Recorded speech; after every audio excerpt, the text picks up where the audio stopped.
Fa un segle, acabada la Primera Guerra Mundial, s'enceta una nova dècada, la dels anys 20. Són temps d'eufòria, d'avenços tecnològics i d'alliberament.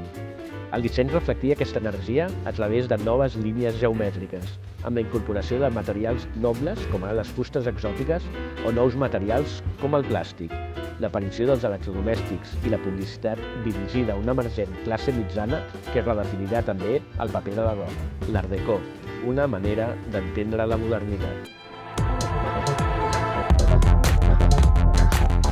El disseny d'avui també mira cap al futur, però amb altres lògiques. Esgotat el model de consum globalitzat, el progrés no es mesura en velocitat, sinó en una major responsabilitat. Les formes es tornen lleugeres, sostenibles, digitals. Els materials es repensen, es reciclen, es reinventen. Es recuperen les tècniques artesanals com a forma de coneixement compartit i autosuficiència. I amb el disseny es fan visibles també altres tipologies de cossos, noves capacitats i maneres de viure.